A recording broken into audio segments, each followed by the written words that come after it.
அனைவருக்கும் வணக்கம்.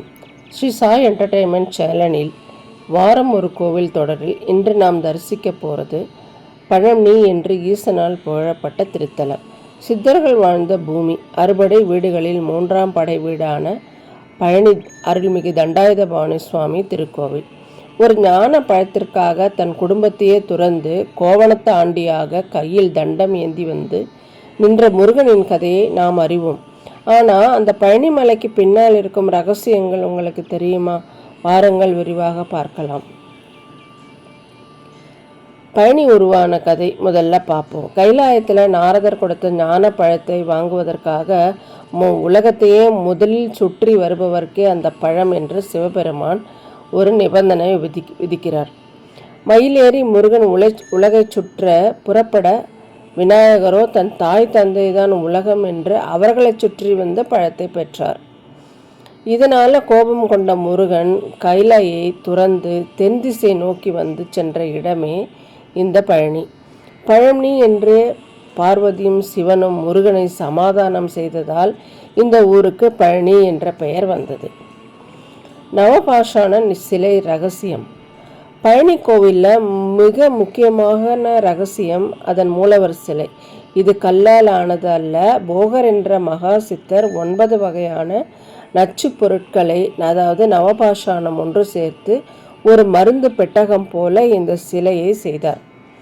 நவபாஷானம் என்பது வேதியியல் ரீதியாக மிகவும் ஆபத்தானது. ஆனால் அதை சரியான விகிதத்தில் சேர்த்தால் அது ஒரு மகா மருந்தாக மாறும்.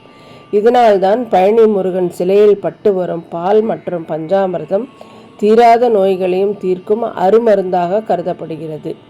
இன்று வரை இந்த சிலையின் வேதியியல் கலவையை நவீன அறிவியலால் கூட முழுமையாக கண்டறிய முடியவில்லை என்பது வியப்பான உண்மை. சிலையில் வியர்வை. பழனி முருகன் சிலைக்கு அபிஷேகம் செய்யும் போது ஒரு குறிப்பிட்ட காலத்தில் சிலையிலிருந்து வியர்வை துளிகள் வெளியேறுவதை அர்ச்சகர்கள் கவனித்துள்ளனர். இது அந்த நவபாஷான சிலையில் உயிருள்ள தன்மையை குறிப்பதாக சொல்லப்படுகிறது. இரவு நேர ரகசியம். இதில் இரவு அர்த்தஜாம பூஜைக்கு பிறகு முருகனின் சிலையில் சந்தனம் பூசப்படும்.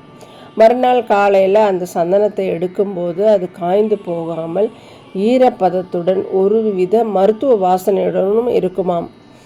இந்த சிலையின் இந்த சிலையோட வீரியத்தை காட்டுகிறது.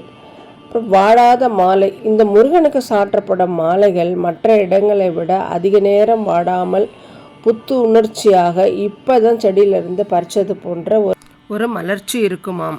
இதனால் அந்த முருகன் சிலையில் ஒரு உயிரோட்டம் இருப்பதாக நம்பப்படுகிறது. பழனி மலைக்கு போகர் சித்தருக்கும் பிரிக்க முடியாத பந்தம் உண்டு. சிலையை செய்த போகர் அந்த சிலையின் கீழேயே இன்றும் ஜீவசமாதி நிலையில் அமர்ந்து தவம் செய்வதாக நம்பப்படுகிறது. மூலவர் சன்னதிக்கு அருகில் போகர் பூஜித்த மரகத லிங்கம் மற்றும் அவர் தவம் செய்த குகையை இன்றும் நாம் தரிசிக்கலாம். போகர் மூலமாக பழனிமலை மிகப்பெரிய மருத்துவ தலமாக மாறியது. பழனிமலை ஒரு சிவலிங்க வடிவில் அமைந்திருப்பதாக சொல்லப்படுகிறது. இந்த மலைக்கு அருகில் இருக்கும் திரு ஆவினன்குடிதான் முருகனின் உண்மையான 3ஆம் படை வீடு என்று சங்க இலக்கியங்கள் கூறுகின்றன.